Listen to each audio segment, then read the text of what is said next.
Aku tidak pernah membayangkan bahwa rumah yang menjadi tempat pulang bagi suamiku bisa terasa begitu asing bagiku. Apa salahku, Tuhan, sampai aku diperlakukan seperti ini? Selamat datang di Santi Story. Channel ini menyajikan cerita yang penuh makna, haru, dan pelajaran hidup. Setiap cerita yang kami angkat berasal dari pengalaman nyata, dikemas dalam narasi yang menyentuh hati. Sebelum masuk ke ceritanya, sahabat jangan lupa absen dulu ya. Sahabat dari mana saja. Untuk kamu yang belum subscriber, jangan lupa subscriber. Yang sudah subscriber, semoga rezekinya mengalir. Yuk kita dengar ceritanya. Hujan turun deras sore itu. Petir menyambar langit yang muram seolah tahu bahwa hati seorang perempuan sedang diguyur badai yang sama. Nadia duduk diam di pinggir ranjang besar berseprai putih gading. Kamar itu mewah, jauh dari apa yang biasa ia tinggali dulu di rumah kontrakan kecil bersama ibunya yang kini sudah tiada. Tapi kemewahan itu tidak memberi kehangatan. Tidak ada kenyamanan di sana. Bahkan udara pun terasa menusuk kulit, padahal tubuhnya dibalut sweater tebal pemberian Raka. Nadia baru seminggu menikah. Ia resmi menjadi istri Raka, pria yang dikenalnya lewat kegiatan sosial di sebuah yayasan panti asuhan. Pertemuan mereka dulu sederhana. Raka jatuh cinta pada kelembutan Nadia, sementara Nadia terpesona pada perhatian Raka yang berbeda dari laki-laki lain. Tapi ternyata, cinta saja tidak cukup untuk menghangatkan rumah yang terlalu penuh gengsi. Pagi pertama ia masuk ke rumah besar itu, sambutan yang ia terima bukan pelukan atau senyum hangat, tapi sorot mata menilai dari atas sampai bawah, lalu bisikan lirih tapi sengaja dikeraskan. Kurang ajar. Perempuan dari mana Raka ambil ini? Seperti pembantu. Itu suara pertama yang Nadia dengar dari mertuanya, Bu Mirna. Wanita yang selalu tampak elegan dengan daster mahal dan rambut disanggul rapi. Dari wajahnya, jelas ia perempuan terpelajar dan punya martabat tinggi. Tapi sorot matanya tajam, seperti sedang menilai barang obral yang dibeli anaknya di pasar loak. Nadia menunduk waktu itu. Ia tidak membalas. Ia hanya tersenyum kecil, menahan gemetar tangannya yang berkeringat. Ia paham betul, tidak semua orang bisa langsung menerima orang baru, apalagi dalam keluarga yang begitu menjunjung reputasi. Tapi satu hal yang membuatnya tercekat. Raka hanya berdiri di samping, diam. Ia tidak membela, tidak memegang tangan Nadia, hanya tersenyum kaku lalu berkata pelan, "Mama butuh waktu." Seminggu berlalu. Waktu yang dijanjikan Raka ternyata menjadi ladang cobaan bagi Nadia. Setiap langkah yang ia ambil di rumah itu selalu salah di mata mertuanya. Telat bangun 2 menit, dimarahi. Masak terlalu asin, dimaki. Duduk di sofa ruang tamu saat ada tamu datang, ia diusir ke dapur dengan alasan, perempuan tidak tahu adat. Nadia hamil. Ia tahu sejak 3 hari lalu ketika mencium bau sabun cuci piring saja bisa membuatnya mual dan pusing. Ia belum sempat memberitahu Raka. Ia masih menunggu momen yang tepat. Tapi bagaimana bisa memberitahu kabar bahagia kalau setiap malam, Raka tidur lebih awal dan paginya selalu terburu-buru pergi? Malam itu, ia duduk sendiri di kamar, menatap jam dinding yang berdetak lambat. Raka belum juga pulang. Bu Mirna sudah masuk kamar sejak maghrib. Nadia memegangi perutnya yang belum tampak membesar, lalu berbisik lirih. "Nak, kamu kuat ya? Mama di sini." Ia menoleh ke jendela. Hujan masih deras. Angin membuat jendela bergetar kecil. Tangannya mengusap air mata yang entah sejak kapan mulai turun. Ia tidak menangis keras. Tangisnya seperti kabut, halus tapi menyesakkan. Ia ingat betul siang tadi, saat tanpa sengaja menjatuhkan piring saat membereskan meja makan. Bu Mirna langsung berdiri, memekik. "Piring ini dari Prancis. Kamu pikir rumah ini tempatmu belajar jadi pembantu? Sungguh sial anakku menikah dengan perempuan sepertimu." Nadia hanya membungkuk, memunguti serpihan piring sambil menahan mual yang semakin menjadi-jadi. Ia tahu, jika ia berbicara, jika ia melawan, semuanya akan lebih buruk. Di kejauhan, suara mobil terdengar masuk halaman. Ia tahu itu suara mobil Raka. Jantungnya berdegup. Ada harapan kecil bahwa malam ini, ia bisa bicara. Bahwa malam ini, Raka akan menatap matanya dan mendengarkan. Tapi begitu pintu kamar terbuka, Raka hanya masuk dengan wajah lelah, mengganti baju tanpa banyak bicara, lalu langsung merebahkan diri di sisi ranjang. Nadia menatap punggung suaminya. Ia ingin memanggil. Ingin berkata, "Aku hamil." Tapi mulutnya kaku. Seolah tubuhnya sudah belajar untuk tidak berharap terlalu banyak. Malam makin larut. Tapi di dalam perutnya, ada kehidupan kecil yang terus berdetak. Dan dalam hatinya, meski penuh luka, ada secuil harapan yang masih bertahan. Semoga esok hari, satu orang saja di rumah ini, mau melihatnya bukan sebagai beban, tapi sebagai bagian dari keluarga. Dan entah mengapa, firasatnya malam itu tidak tenang. Seperti akan ada badai yang lebih besar datang. Pagi itu udara di rumah besar itu sejuk. Matahari menerobos dari celah-celah jendela tinggi berbingkai emas. Tapi di dalam hati Nadia, semua tetap terasa dingin. Seperti tinggal di dalam rumah museum. Indah, megah, tapi tak ada rasa hidup. Sudah hampir 2 bulan sejak ia tinggal di rumah itu. Kehamilannya sudah masuk minggu ke-8. Tapi tak ada satupun yang tahu, termasuk Raka. Ia masih belum punya keberanian untuk bicara. Setiap kali melihat wajah suaminya yang semakin dingin, langkahnya seolah tertahan. Raka yang dulu suka mengusap rambutnya dengan lembut, kini bahkan jarang memandang matanya. Ada jarak yang perlahan tumbuh di antara mereka. Bukan karena pertengkaran, tapi karena pembiaran. Seperti sehelai benang yang makin lama makin renggang, hingga akhirnya putus tanpa suara. Nadia menyadari perubahan itu sejak Raka mulai pulang lebih larut. Kadang, alasannya lembur. Tapi Nadia tahu, Raka sengaja menghindari rumah. Menghindari semua ketegangan yang menggumpal di antara ibunya dan istrinya. Di meja makan, Bu Mirna sudah duduk dengan baju rumah berwarna krem dan rambut disanggul sempurna. Nadia meletakkan piring berisi bubur ayam dan segelas jus jeruk dengan hati-hati. Tapi belum sempat ia duduk, suara Bu Mirna terdengar ketus. "Kenapa kamu pakai daster bolong kayak gitu? Ini rumah orang berkelas, bukan kampung." Nadia terdiam. Daster itu memang bukan baru, tapi masih layak pakai. Lagi pula, ia hanya memakainya di dalam rumah. Tapi ia tak menjawab. Ia tahu, membela diri hanya akan memancing lebih banyak hinaan. "Lihat badanmu makin melebar. Sudah jelek, makin jelek. Anak mama itu disihir apa sampai bisa nikah sama kamu?" Nadia menunduk, wajahnya memerah menahan malu. Di meja yang sama, Raka sedang sibuk dengan ponsel, pura-pura tidak mendengar. Nadia tahu suaminya tidak tuli. Tapi Raka selalu memilih diam. Dan diam itu lebih menyakitkan daripada 1000 kata makian. Setelah sarapan, Nadia mencuci piring sendiri di dapur. Dapur itu luas dan bersih, tapi terasa seperti penjara. Di sana, Nadia sering berbicara sendiri, mencoba menghibur hatinya yang retak. Kadang ia menatap pantulan wajahnya di keramik lemari dapur. Wajah itu tampak pucat, pipi sedikit membengkak karena perubahan hormon. Rambutnya kusut, kulitnya kusam.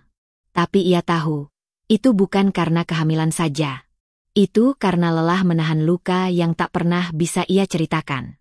Sore itu, Nadia memutuskan untuk membersihkan kamar Bu Mirna. Ia tahu itu bukan tugasnya, tapi ia mencoba mencari jalan agar bisa mendekat. Mungkin jika ia menunjukkan niat baik, sang mertua bisa melunak. Tapi ketika Bu Mirna menemukan Nadia tengah melipat selimutnya, suara lantangnya menggema. "Kamu pikir kamu siapa? Pembantu juga tahu diri. Jangan sentuh-sentuh barangku." Nadia kaget dan langsung menjauh. Tapi sebelum sempat menjelaskan, Bu Mirna menampar punggung tangannya dan berkata dengan suara rendah tapi tajam. "Kamu itu hanya perempuan biasa. Kalau bukan karena anakku, kamu masih tinggal di kontrakan bau itu. Jangan pikir bisa rebut perhatianku dengan pura-pura jadi baik." Kalimat itu menusuk lebih dari tamparan apapun. Nadia berdiri mematung. Dada sesak. Matanya panas. Tapi ia tak menangis di sana. Ia hanya menunduk, berkata lirih, "Maaf, Bu," lalu melangkah keluar. Malamnya, saat Raka sudah pulang dan langsung tidur, Nadia duduk di pinggir ranjang. Lampu kamar sudah redup. Ia menatap suaminya yang sudah memalingkan tubuh, punggungnya seperti dinding yang sulit ditembus. Nadia pelan-pelan membaringkan tubuh, menghadap ke arah lain. Lalu ia menyentuh perutnya yang masih rata, dan mulai menangis tanpa suara. Air mata mengalir ke bantal. Suara isaknya ia tahan sekuat mungkin, hanya tersendat-sendat di tenggorokan. "Mama kuat demi kamu, nak," bisiknya dengan suara nyaris hilang. "Walaupun tak ada yang memeluk Mama, walaupun papa kamu sudah tak lagi menatap Mama seperti dulu, Mama akan tetap bertahan." Ia menutup mata, berharap malam cepat berlalu. Tapi hatinya tahu, yang lebih menyakitkan dari dihina, adalah dicintai setengah hati. Pagi itu langit cerah, tapi udara di rumah besar itu tetap terasa pengap bagi Nadia. Ia duduk di kursi makan, sendirian, sambil menatap nasi putih dan tempe goreng yang disisihkan di piring kecil. Tak ada lauk lain, tak ada buah, tak ada minuman. Di meja makan yang luas, tersisa hanya itu untuknya. Padahal ia tahu betul, tadi pagi meja itu penuh dengan makanan lezat yang disajikan untuk keluarga besar yang datang berkunjung. Sudah 2 hari para kerabat dari luar kota menginap di rumah. Keluarga besar dari pihak Bu Mirna, saudara-saudara yang semuanya tampak berkelas dan bangga dengan darah bangsawan yang katanya mengalir di tubuh mereka. Semuanya bersikap ramah, tapi tatapan mereka pada Nadia tetap sama, sinis dan memandang rendah. Seperti ikut-ikutan meniru perlakuan sang nyonya rumah. Hari pertama kedatangan mereka, Nadia sudah diberi peringatan oleh Bu Mirna. "Jangan ikut duduk di ruang tamu. Kamu bantu-bantu di dapur saja. Jangan bikin malu." Kalimat itu terdengar seperti cambuk yang menghantam punggungnya. Tapi seperti biasa, Nadia diam. Ia memilih masuk ke dapur, membantu menata piring dan menyeduh teh, padahal tubuhnya sudah mulai lemas. Mualnya semakin sering datang, dan kadang perutnya terasa nyeri karena kelelahan. Saat para tamu tertawa di ruang tengah, ia hanya mendengar dari balik pintu. Bahkan ketika Raka datang dan duduk bersama mereka, tak sekalipun ia menoleh ke dapur untuk memastikan istrinya makan atau tidak. Wajah Raka tetap tenang, tapi dingin. Tak peduli. Pada malam kedua, diadakan makan malam bersama. Meja makan penuh hidangan. Ada bebek panggang, sup krim jamur, hingga kue-kue manis yang disusun rapi. Nadia hanya berdiri di sudut ruang makan, menunggu aba-aba kapan ia boleh duduk. Tapi Bu Mirna hanya meliriknya sekilas dan berkata tanpa memandang, "Kamu berdiri saja. Nanti kalau masih ada sisa, makan di belakang." Salah satu kerabat, seorang tante dengan perhiasan mencolok, sempat berbisik, "Itu istrinya Raka? Kenapa dibiarkan berdiri?" Bu Mirna langsung menjawab lantang sambil tertawa. "Ah, dia? Biasa saja. Sudah biasa makan belakangan. Namanya juga menantu belajar." Tawa para tamu mengikuti. Tawa yang terdengar seperti cemoohan yang ditusukkan ke dada. Nadia menunduk, wajahnya merah menahan malu. Lalu datanglah momen itu, malam yang tidak akan pernah ia lupakan.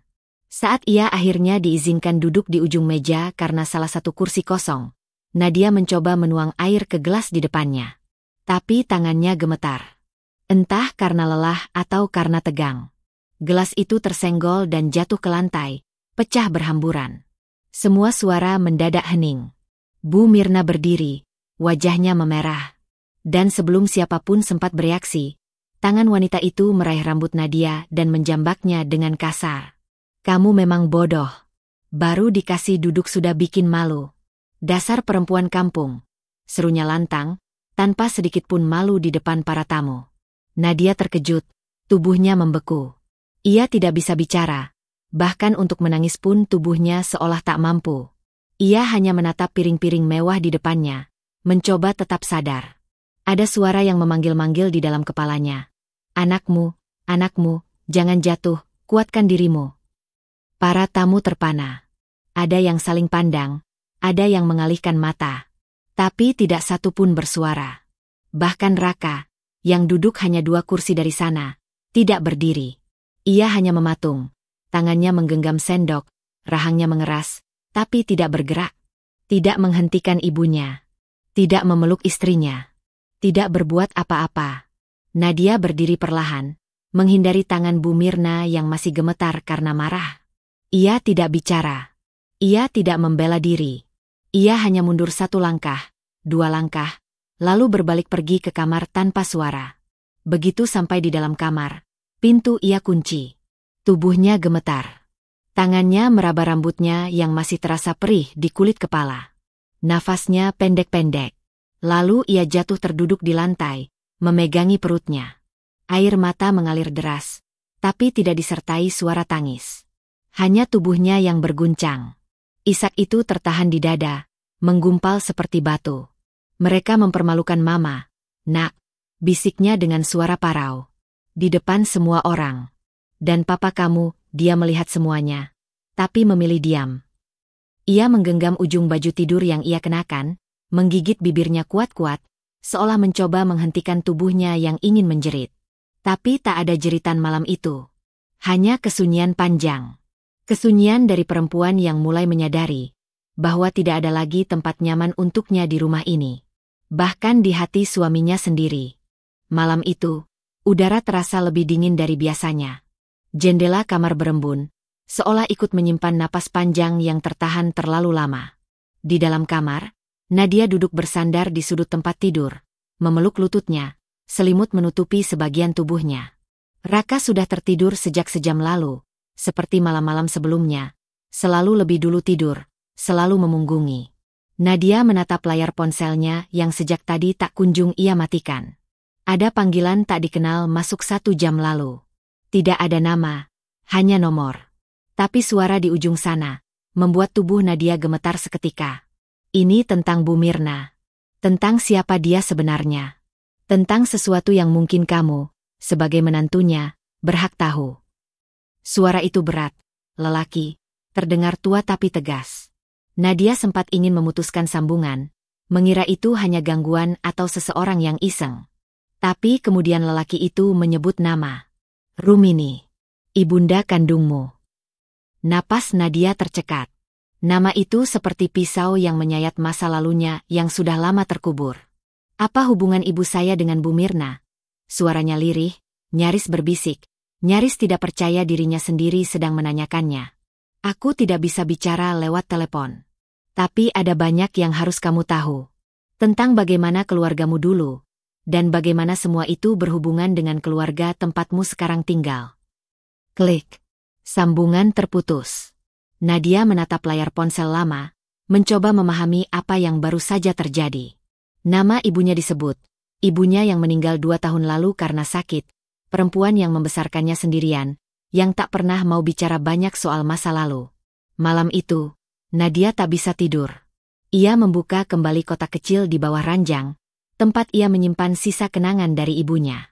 Foto-foto lama, secarik surat, dan 1 gelang emas kecil yang selama ini ia pikir hanya warisan biasa. Tapi malam itu, ia memperhatikan ukiran kecil di balik gelang itu. Ada inisial, MAS.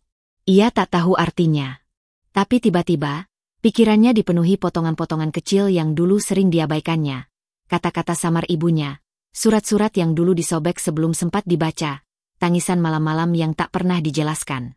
Keesokan harinya, saat semua penghuni rumah masih tertidur, Nadia keluar perlahan. Ia pergi ke warnet dekat pasar. Di sana, ia mencetak sejumlah dokumen yang ia temukan semalam lewat email misterius yang dikirim nomor tak dikenal itu. Data-data lama, akta, potongan surat kabar, bahkan 1 foto tua yang membuat hatinya mencelos. Foto itu memperlihatkan 2 perempuan muda sedang duduk berdampingan di bangku sekolah menengah atas. Yang satu, sangat mirip ibunya. Dan yang satu lagi, wajahnya tidak asing. Tegas. Rapi. Dengan sorot mata dingin yang tidak bisa disangkal lagi. Bu Mirna. Nadia menatap foto itu lama. Tangannya gemetar. Tapi ia tahu ini bukan waktunya untuk bertanya, apalagi mengkonfrontasi. Bukan sekarang. Ia mulai menyimpan semuanya dalam 1 map putih yang ia sembunyikan di bawah laci meja rias. Ia mulai mencatat, siapa saja yang mungkin tahu, apa saja yang sudah ia temukan, siapa yang pernah menyebut nama ibunya di rumah itu tanpa sadar. Semuanya ia simpan. Hari-harinya tetap berjalan seperti biasa di permukaan. Ia masih menerima makian Bu Mirna, masih menghadapi wajah kosong Raka, masih duduk sendiri di meja makan dan mencuci piring bekas makan malam keluarga. Tapi ada sesuatu yang berbeda. Ada nyala kecil dalam dirinya. Bukan kemarahan, tapi kekuatan. Semacam keyakinan bahwa semua penderitaan yang ia alami, tidak terjadi begitu saja. Ada sesuatu di baliknya. Ada sejarah yang sengaja dikubur. Ada luka lama yang diwariskan dalam diam. Dan untuk pertama kalinya sejak ia masuk ke rumah itu, Nadia merasa ia tidak sepenuhnya sendirian. Di dalam kandungannya, ada kehidupan baru yang tumbuh. Dan di dalam dirinya, ada keberanian yang perlahan bangkit, bukan hanya untuk bertahan, tapi untuk mencari jawaban. Langit sore tampak teduh saat halaman belakang rumah besar itu dipenuhi kursi-kursi putih dan tenda kecil. Hari itu, Bu Mirna menggelar acara pengajian keluarga dalam rangka syukuran atas keberkahan yang terus mengalir di keluarga besar Ardiansyah. Begitu katanya kepada semua tamu, seolah rumah ini penuh rahmat dan ketentraman. Nadia duduk di bagian paling belakang, mengenakan gamis hitam polos dan kerudung abu-abu tua. Perutnya yang mulai membesar sedikit terlihat dari lipatan kainnya yang jatuh. Tak ada yang memperhatikannya, dan memang tak ada yang diminta untuk melakukannya. Ia bahkan nyaris tak dianggap bagian dari keluarga yang tengah bersyukur itu. Dari kejauhan, ia mendengar lantunan doa mengalun pelan, merdu dan khusyuk. Tapi di dalam dadanya, badai bergemuruh. Map putih berisi fotokopi dokumen dan foto lama itu terselip di bawah mukenanya. Hari ini, ia tak akan lagi diam. Hari ini, untuk pertama kalinya, ia akan bersuara. Setelah pengajian selesai, para tamu disuguhi makanan kecil. Beberapa kerabat berkumpul dan saling berbincang di sisi taman. Bu Mirna, dengan pakaian kebaya warna merah marun dan make-up yang sempurna, berdiri di tengah-tengah mereka, tertawa anggun seolah tak pernah sekalipun melukai siapapun. Nadia sedang berdiri di dekat meja minuman, hendak mengambil segelas air putih, saat seseorang dari keluarga jauh menyapanya. "Kamu ini siapa ya? Dari tadi Ibu Mirna nggak kenalin kamu ke siapapun." "Koki baru." Ucapan itu cukup keras hingga beberapa orang menoleh, termasuk Bu Mirna. Dan seperti sudah menanti momen itu, Bu Mirna menghampiri, tersenyum pada si tamu, lalu menoleh ke Nadia dengan suara keras dan jelas. "Oh, dia ini, menantu. Menantu yang kami terima dengan besar hati, karena anak saya terlalu baik." Lalu tawanya mengudara, dingin dan tajam. Tapi ya begitu, kalau sudah biasa hidup susah, kadang lupa cara bersikap di tengah orang berpendidikan. Beberapa kerabat tertawa kecil, tapi banyak yang hanya menatap bingung. Salah satu tante dari pihak almarhum suami Bu Mirna terlihat tak nyaman. Tapi tak ada yang berani menyela. Nadia menatap perempuan itu, matanya jernih tapi tajam. Untuk pertama kalinya, ia tidak menunduk, tidak mundur, tidak menggenggam ujung bajunya seperti biasanya. "Kalau memang saya tidak pantas Bu sebut menantu," ucap Nadia pelan namun terdengar oleh semua orang yang berdiri di sekeliling. "Kenapa Bu Mirna tidak jujur saja dari awal, bahwa Bu takut saya terlalu dekat dengan masa lalu yang selama ini Ibu sembunyikan?" Suasana langsung membeku. Bu Mirna sempat terdiam, sorot matanya berubah. "Apa maksudmu?" tanyanya cepat. Nadia membuka map putih yang ia bawa. Tangannya tidak lagi gemetar. 27 tahun lalu, seorang perempuan muda bernama Mirna Santoso melahirkan seorang anak perempuan di rumah bersalin kecil di Jakarta Selatan. Perempuan itu meninggalkan anaknya tanpa identitas. Anak itu dibesarkan oleh seorang janda bernama Rumini. Suara Nadia tetap tenang, tapi tiap katanya menghantam seperti palu. Semua mata kini tertuju padanya, termasuk Raka, yang berdiri di dekat tiang tenda dengan wajah bingung. Tante-tante mulai saling berbisik. Beberapa tamu undangan menoleh ke arah Bu Mirna yang kini wajahnya mulai memucat. Nadia menarik satu lembar foto dari map. "Ini foto ibu saya, Rumini. Dan ini foto teman sekelasnya, yang kini saya kenali sebagai Bu Mirna."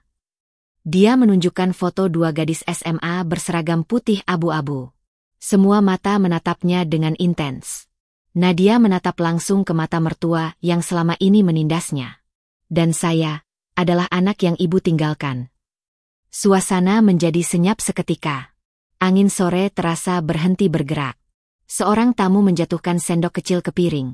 Bunyi kecil itu terdengar sangat keras dalam keheningan yang menggema.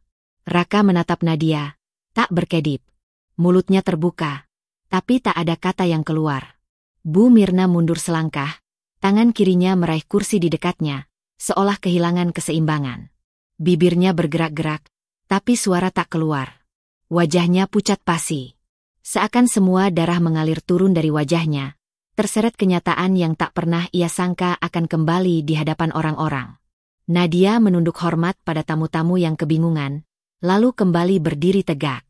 Saya tak ingin memalukan siapapun. Saya hanya ingin ibu tahu bahwa saya tahu. Dan pada saat itulah, untuk pertama kalinya sejak ia masuk ke rumah ini, Nadia tidak merasa lebih rendah. Tidak merasa sendirian. Tidak merasa kecil. Karena hari itu, kebenaran akhirnya berbicara sendiri. Beberapa hari setelah pengajian yang berubah menjadi ajang terbukanya luka lama, suasana di rumah besar itu tak lagi sama. Rumah yang dulu dipenuhi gengsi dan tawa palsu kini lebih sering sunyi. Tidak ada lagi suara Bu Mirna yang memerintah atau mencibir. Tidak ada lagi langkah kakinya yang angkuh di sepanjang lorong. Ia terbaring di kamarnya, dengan tirai jendela ditutup rapat, seolah ingin menyembunyikan diri dari dunia luar.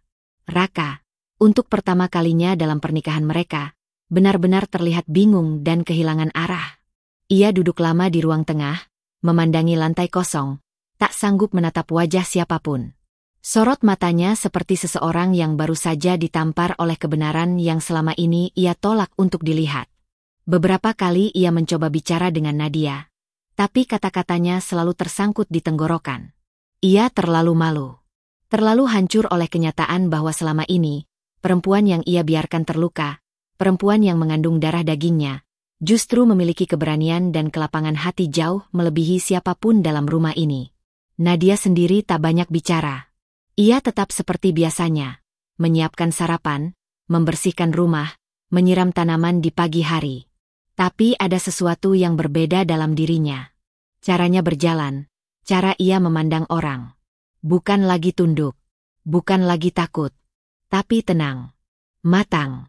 Seperti seseorang yang sudah terlalu lama diuji, dan akhirnya menemukan pegangan paling sejati, dirinya sendiri. Orang-orang di sekitar mulai berbicara. Tetangga yang dulu menunduk dingin ketika melihat Nadia lewat, kini menyapa dengan lebih hangat. Beberapa ibu-ibu di pengajian bahkan datang ke pagar untuk menitip salam dan meminta maaf karena pernah percaya pada kata-kata Bu Mirna tanpa pernah mengenal siapa Nadia sebenarnya. Namun tak satu pun dari mereka tahu bahwa setiap malam, setelah semua lampu rumah padam, Nadia perlahan masuk ke kamar Bu Mirna. Ia membawa semangkuk bubur, atau teh hangat, kadang hanya handuk basah untuk mengompres dahi wanita itu yang sejak 2 hari terakhir tak berhenti demam. Ia tidak menatap wajah Bu Mirna dengan dendam. Justru sebaliknya, ada kelembutan yang begitu dalam di matanya, meski tangan yang menyuapinya sedikit gemetar. Bu Mirna hanya menatap langit-langit. Tak berbicara. Tapi air matanya turun diam-diam setiap kali Nadia menyentuh tangannya. Aku tak pernah membenci ibu, bisik Nadia di suatu malam, suaranya nyaris tak terdengar. Aku hanya ingin dimanusiakan. Aku hanya ingin anakku lahir tanpa melihat ibunya diinjak-injak martabatnya. Aku tahu ibu menyimpan banyak luka. Tapi aku, juga anak dari luka itu. Bu Mirna menggigit bibirnya sendiri. Tubuhnya sedikit bergetar. Tapi tak sepatah kata pun keluar. Hanya napasnya yang berat, dan sesekali terdengar isak tertahan. Mungkin menyesal. Mungkin belum siap. Atau mungkin baru sadar bahwa perempuan yang selama ini ia rendahkan, justru yang paling menunjukkan arti pengampunan. Raka melihat semua itu diam-diam. Ia pernah memergoki Nadia keluar dari kamar ibunya dini hari sambil mengusap air mata sendiri. Tapi ia tidak berkata apapun. Hanya berdiri dari jauh, menatap perempuan yang mulai ia pahami betapa berharganya. Dan di dalam rumah itu, yang dulu dipenuhi kebohongan dan gengsi, mulai tumbuh sesuatu yang berbeda, pengakuan tanpa suara, dan pelajaran tanpa khotbah. Bahwa diam seseorang bukan selalu karena tunduk, tapi karena ia sedang memilih dengan sadar, untuk tetap menjadi manusia. Pagi itu, udara begitu lembut. Cahaya matahari menembus celah-celah jendela dengan tenang, menyentuh lantai kamar yang tak lagi dipenuhi amarah. Di atas ranjang yang rapi, Bu Mirna duduk bersandar dengan bantal di punggungnya. Wajahnya masih pucat, tapi tidak lagi keras. Ada ketenangan yang perlahan tumbuh di sudut matanya, semacam perenungan yang panjang, tentang hidup, tentang kesalahan, tentang keheningan yang sudah terlalu lama ia paksa untuk menutupi luka sendiri. Di luar kamar, Nadia sedang menyapu halaman. Gerak tubuhnya lambat namun mantap, seperti biasa. Tak ada perubahan mencolok pada penampilannya. Ia tetap sederhana, tetap kalem, tetap bicara pelan. Tapi siapapun yang pernah menyaksikan jalannya waktu di rumah ini tahu, Nadia bukan lagi perempuan yang sama seperti saat pertama kali melangkah masuk melewati pintu gerbang besar itu. Di dalam batin Bu Mirna, ada denting-denting kecil yang tidak ia pahami. Rasa yang sulit dijelaskan. Mungkin ini yang disebut malu. Atau penyesalan. Atau mungkin, untuk pertama kalinya dalam hidup, ia merasa kecil di hadapan seseorang yang ia rendahkan selama ini. Pernah, dalam diamnya yang paling pekat, Bu Mirna bertanya pada dirinya sendiri, apa sebenarnya yang ia benci dari Nadia? Apakah benar karena latar belakangnya? Karena wajahnya yang terlalu sederhana untuk keluarga Ardiansyah? Atau justru karena Nadia tak pernah membalas satupun kata-kata tajamnya? Karena Nadia tidak memaki, tidak mengadu, tidak melawan. Hanya diam, dan diamnya itu yang mencerminkan sesuatu yang tak bisa Bu Mirna kalahkan. Kekuatan yang datang dari ketulusan. Di dalam hati Nadia, luka-luka lama belum sepenuhnya sembuh.